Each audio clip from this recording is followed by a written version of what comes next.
Let us continue with the next point in this chapter, that is outdoor propagation models, where the coverage area is in hundreds of kilometers.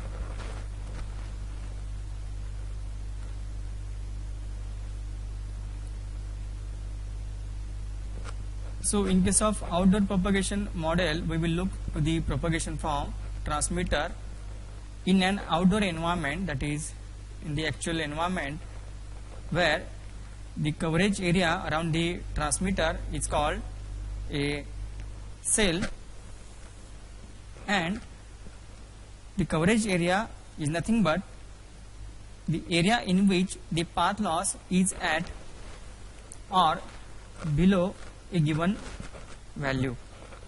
That means if suppose mobile receiver moves away from the coverage area or outside, or move outside the cell, the signal strength goes on reducing. And in case of mobile cellular network, the shape of the cell is modeled as hexagonal, such a way that to cover the maximum area on the earth, but in real life it has much more irregular in shape. That is, in actual field it is observed that the coverage area or the shape of the coverage area is random in nature.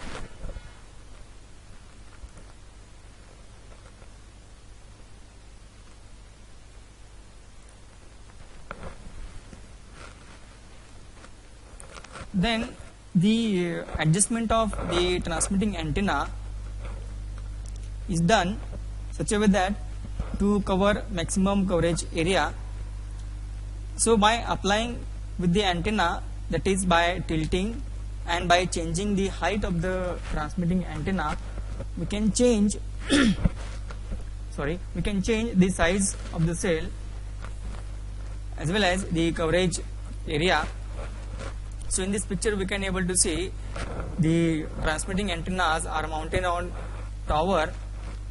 So these are the choroidal kind of RF antennas.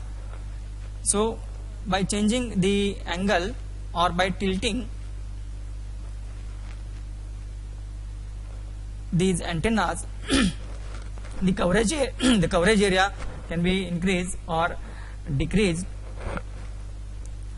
and also by adjusting the height of the antenna, the coverage area also get changed.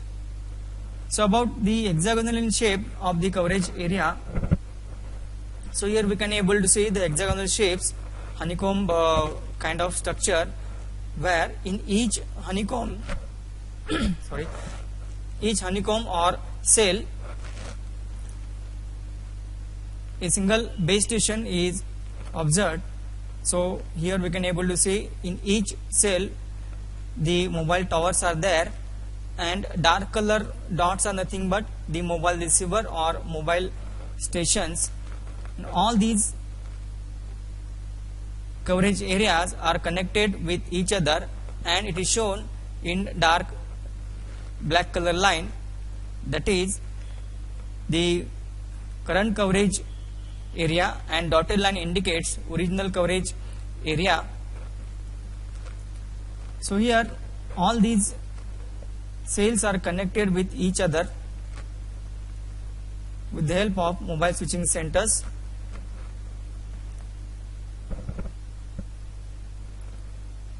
Then we will look to the propagation characteristics of the three outdoor environments. So basically three environments are mainly observed in wireless cellular network, that is propagation in microcell, macrocell, and propagation in street microcells. So in this picture we can able to see different zones. So here femtocell is nothing but the indoor applications or in-house wireless communication. Then zone 1 is nothing but the picocell, where the buildings are connected with each other with the wireless or radio waves. Zone 2, where the urban areas are covered, it is known as the micro cell. And last one, that is zone 3, that is suburban area, where the distance or coverage area in the range of kilometers, so it is nothing but the macro cell.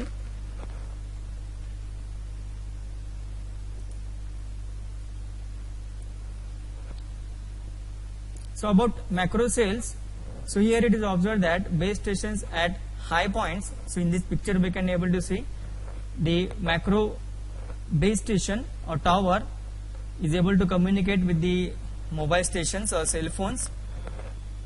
And also in this picture we can able to see the small circles.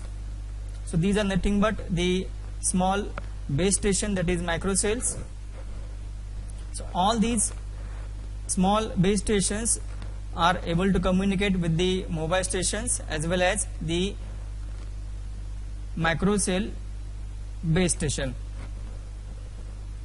So here the blue color circle indicates the coverage area covered by the macro cell based base station. So here coverage of this particular macro cell is in several kilometers. And about the path loss in dB, it has the normal distribution. So average path loss is result of many forward scattering over a great many of obstacles. So as we discussed in last video lectures, so the receiving antennas will receive the n number of waves due to the propagation mechanism, that is scattering, diffraction and reflection.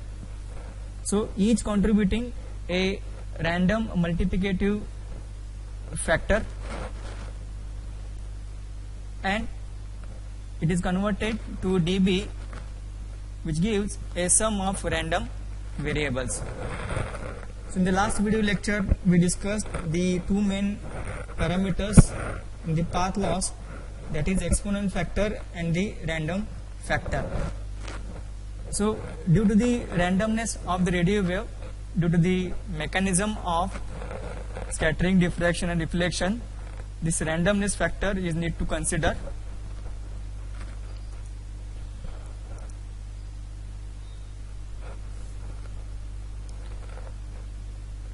So in early days the models were based on the empirical studies. Then the scientist Okumura did the comprehensive measurement in 1968 and came up with the wireless model. So it is discovered that good model for path loss was a simple power law where exponent factor n is a function of frequency, antenna height. So all these parameters are considered in this particular model, and the operating frequency is assumed 100 megahertz to 1920 megahertz, and the model is responsible to cover the coverage area is in between 1 kilometer to 100 kilometer.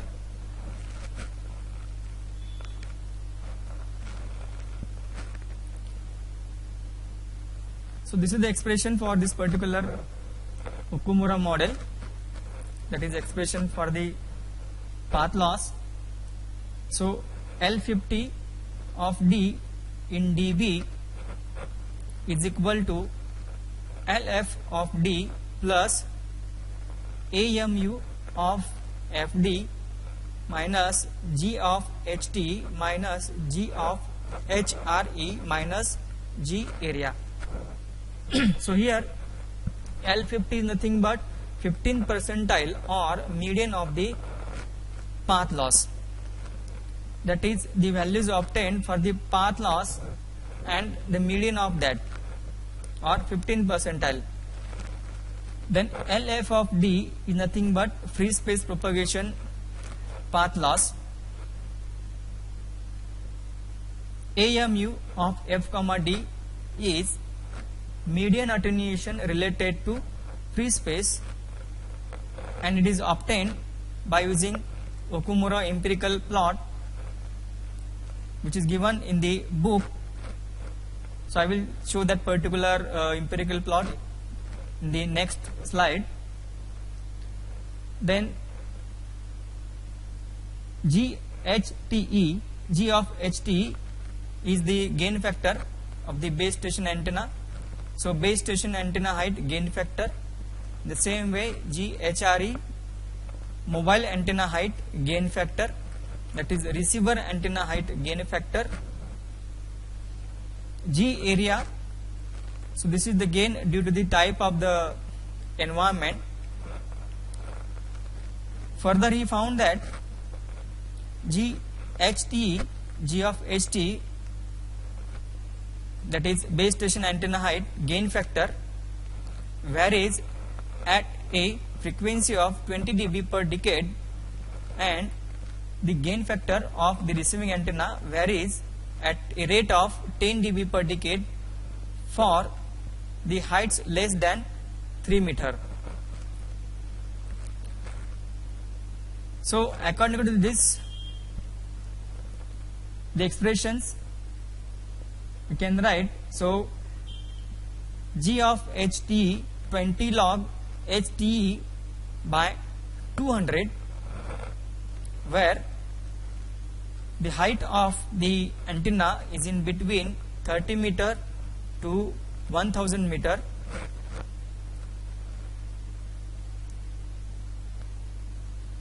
Then G of HRE is nothing but 10 log HRE by 3, where the height of the receiving antenna is less than or equal to 3 meter. And G of HRE 20 log HRE by 3 if suppose height of the antenna is in between 3 meter to 10 meter.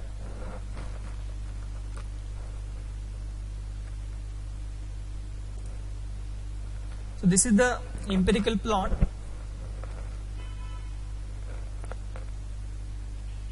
So on y-axis we can able to see median attenuation, that is AMU of FD in dB, that is 10, 20, 30, 40 up to 70, plus the distance in kilometers, and on x-axis we can able to see the frequency values, that is 70 megahertz to 3000 megahertz.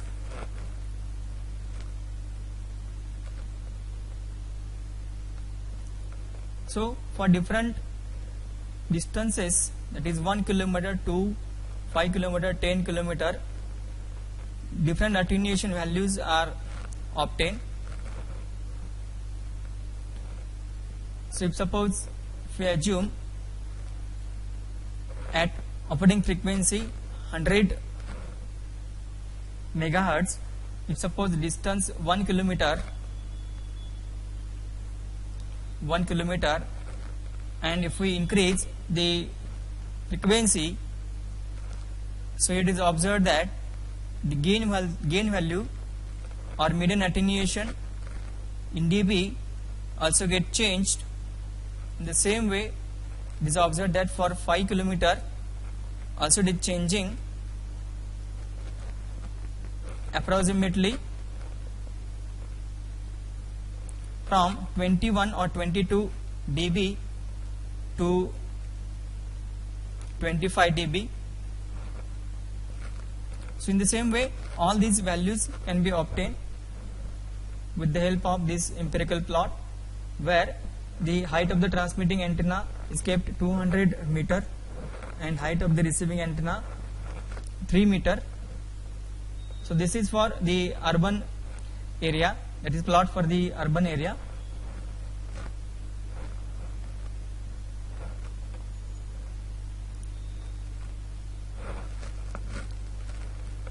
Then for outdoor propagation model, one more model is given, that is Hatta model. So this particular model is valid for the carrier frequency 150 megahertz to 1.5 giga or 1500 megahertz. So this is the standard formula for this particular Hatta model, that is path loss formula. Again 15th percentile L50 of urban comma D in dB is equal to 69.55 plus 26.16 log FC minus 13.82 log HTE minus A of HRE plus 44.9 minus 6.55 log HTE multiplied by log D. So here FC is nothing but the carrier frequency in megahertz, HTE is the effective transmitter antenna height, it is in the range of 30 to 200 meters, HRE the height of the receiver antenna, it is in between 1 meter to 10 meter, D is small d is the TR separation distance in kilometers, A of HRE is the correction factor for effective mobile antenna height, which is a function of coverage area.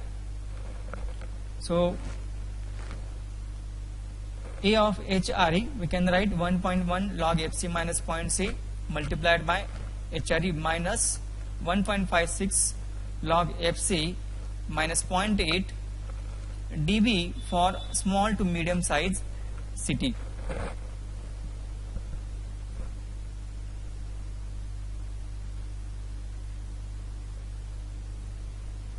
Then we will move towards the microcell concept. So here propagation differs significantly, where the Mildel propagation characteristics are observed. Also small multipath delay spread and shallow fading also observed, which imply the feasibility of higher data rate transmission.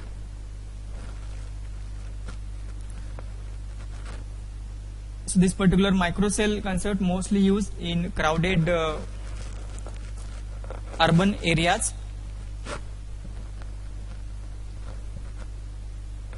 So in this case, if suppose the transmitter antenna height is lower than the surrounding buildings, so at that time signals may propagate along the streets.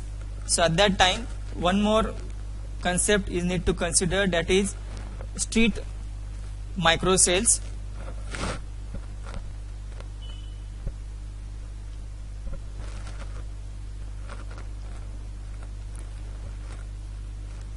So here comparison is given, macrocell versus microcell. So first item, cell radius or coverage area point of view. So in case of macrocell, the cell radius it is in between 1 kilometer to 20 kilometer, and in case of microcell it is in between 100 meter to 1 kilometer.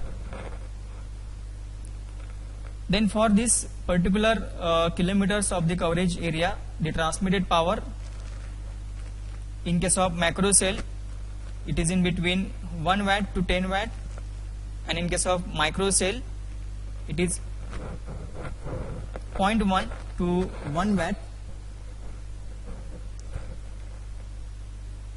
The fading of the radio wave or type of the fading observed In macro cell, it is Rayleigh kind of fading, and in case of micro cell, it is Navier-Stokes kind of the fading of radio wave.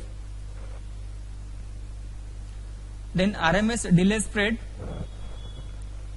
So RMS value for the macro cell, it is in between 0.1 to 10 microsecond, and in case of micro cell, it is 10 nanosecond to 100 nanosecond. Then the data rate or bit rate. So in case of macro cell, the bit rate is about 0.3 Mbps, and in case of micro cell, it is 1 Mbps.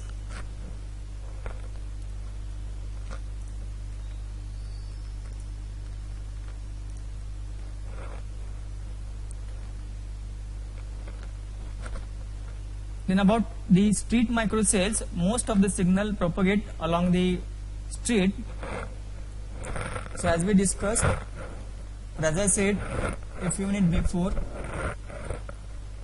in case of street microcell, the height of the transmitting antenna is lower as comparing to the height of the surrounding buildings.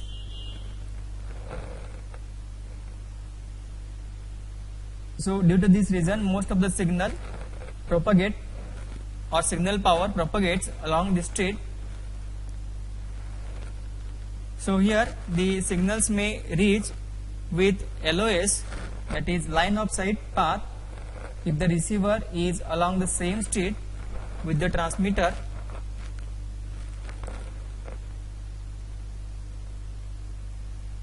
And if suppose the receiver changes its location, so the signals may reach via indirect path mechanism if the receiver turns to the another street.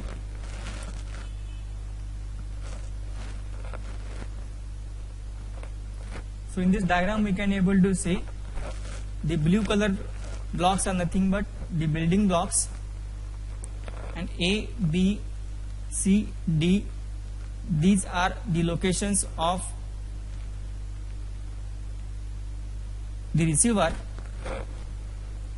So suppose A is the transmitter and various locations of the receiver, for example B location, C location or D location, these are the locations of the receiver.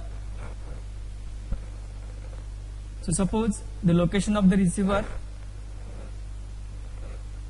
is at B, so at that time the exponent factor as per the free space propagation value, it is 2. Again, if you check the exponent factor for this particular location, that is C, at that time also it is 2. Suppose the mobile station changes its location, for example suppose from B to D, so at that time the exponent factor, so in this figure we can able to see from A to B it is 2, from B to D, and if we calculate the exponent factor due to the surrounding buildings, so it is observed that the exponent factor will change from 2 to 4 to 8. So with respect to the exponent factor values, the change in the attenuation or losses are observed. So 50 to 20 dB of attenuation due to the change of location.